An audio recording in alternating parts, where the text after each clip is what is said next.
Salut, c'est Namos, bienvenue pour ce nouveau tuto namosgraphics.com. Voilà le genre d'effet qu'on va apprendre à réaliser aujourd'hui, un effet de, je sais pas moi, de cité montée sur une planète, un peu comme dans les guignols de l'info, mais en 2D. Une cité planète, on va dire. Donc en fait voilà, on va commencer de suite, hein.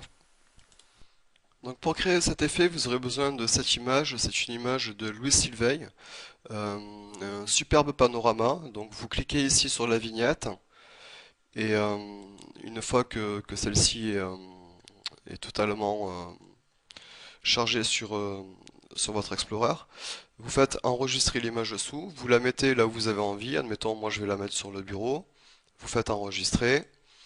Une fois que celle-ci est enregistrée, vous venez, vous faites fichier, nouveau document, pardon, fichier ouvrir, et donc vous venez chercher l'image que vous venez d'enregistrer.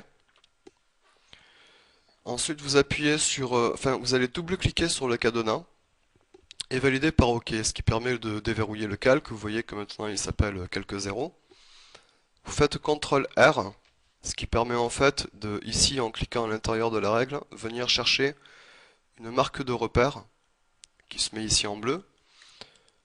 Vous mettez sur un côté et vous allez, essayer de vous caler au mieux ce repère en vous mettant ici sur la flèche de sélection par rapport à l'horizon, comme ceci. Ensuite, vous faites CTRL T comme transformation. Et le point qui se trouve ici, le point central de notre cadre, vous venez donc le placer à l'intersection de notre repère, c'est-à-dire pile poil ici sur l'angle avec la ligne d'horizon.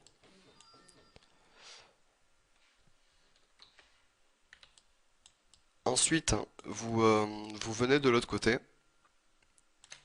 et vous venez donc, vous voyez qu'ici la flèche, quand je me mets sur un point d'ancrage, elle prend soit une forme de diagonale, soit une forme d'arc de cercle. Quand celle-ci a une forme d'arc de cercle et que vous faites glisser, vous allez pouvoir faire pivoter. Et vous venez donc caler ici votre horizon par rapport à cette démarcation et vous validez par entrée. On va dézoomer.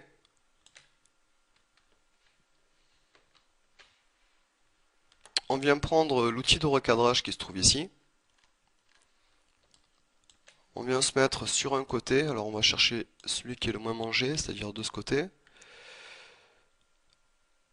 Bon, on va se placer direct dessus, comme ceci. Et on vient tirer ici jusqu'à la hauteur. Et ensuite on va venir sur les côtés légèrement euh,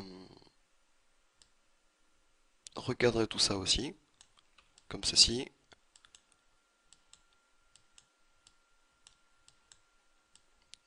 Et de ce côté,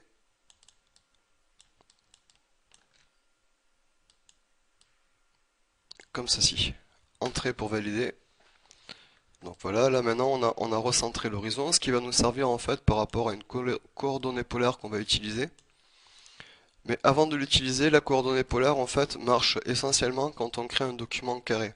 Donc là ce qu'on va faire, c'est qu'on vient tout simplement sur image, taille de l'image, et on vient reprendre en fait pour avoir un document carré, on vient reprendre la hauteur et on la met dans la largeur. On fait OK. Et on a donc maintenant un document carré. On fait CTRL T comme transformation. On vient sur un côté, on maintient Shift appuyé et on fait pivoter pour se mettre à 180 degrés. Entrée pour valider. Maintenant on fait filtre, déformation, coordonnées polaires. Alors on se met en rectangulaire en polaire et on fait OK. Donc voilà ce que l'on obtient. On fait CTRL J pour dupliquer ce calque.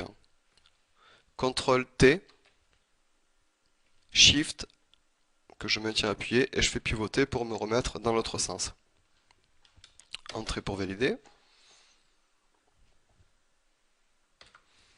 On vient créer un masque de fusion. On s'assure ici d'avoir le noir et le blanc de sélectionner comme couleur. Si ce n'est pas le cas, vous appuyez sur la touche D pour initialiser les couleurs et vous basculez en cliquant ici sur le noir comme couleur de premier plan. Vous venez chercher l'outil pinceau. vous créez une épaisseur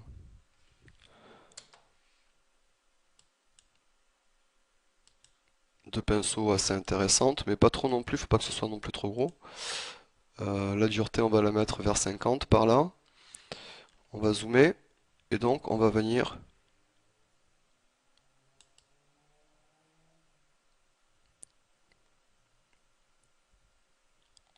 effacer ce qu'il y a sur ce calque pour faire ressortir ce qu'il y a sur celui-ci. CTRL T comme transformation, et je fais cliquer-glisser. Oups, CTRL Z. Entrée. Je me mets sur le calque du dessous, CTRL T, et je fais glisser le tout. Alors, il me faut plus gommer au niveau du masque de fusion le bord ici.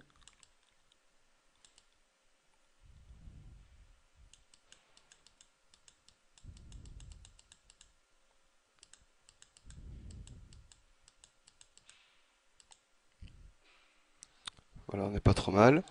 Maintenant, on va s'occuper de la bordure qui se trouve ici. Donc, ce qu'on va faire, c'est qu'on va fusionner ces deux calques dans un nouveau calque. Alors, on fait CTRL, ALT, SHIFT, le tout maintenu appuyé. On appuie sur E. On a donc créé une fusion de ces deux calques là, pour en créer un nouveau, qui est celui-ci. Et ici, on vient prendre donc l'outil correcteur localisé. Et on va mettre des petits à-coups comme ça, pour venir plus ou moins commencer à effacer cette bordure là, ce raccord.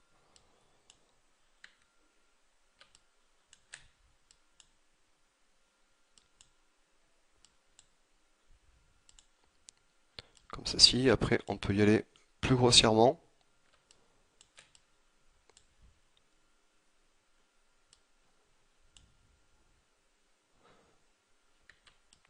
Voilà, je pense qu'on n'est pas trop mal. Peut-être un petit coup par là. Et ensuite, on vient faire pareil à l'intérieur ici.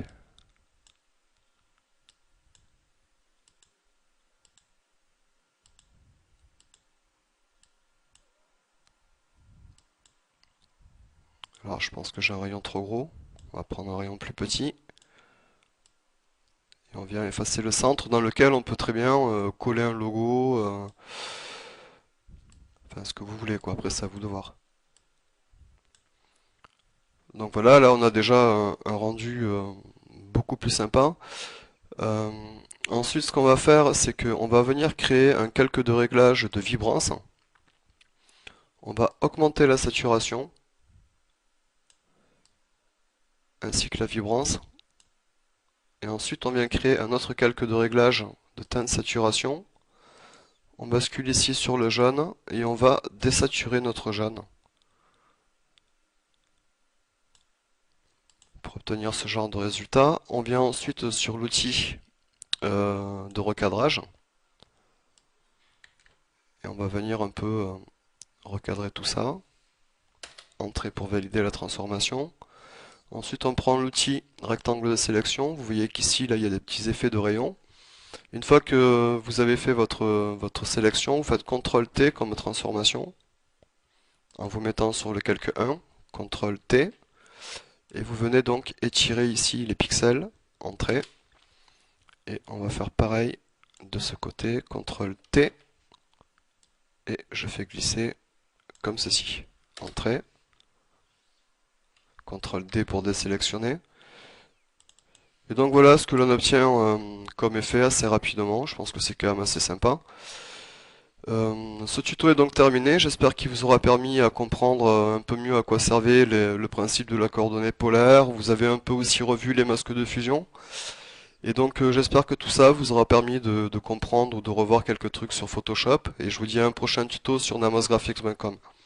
Bon travail à toutes et à tous.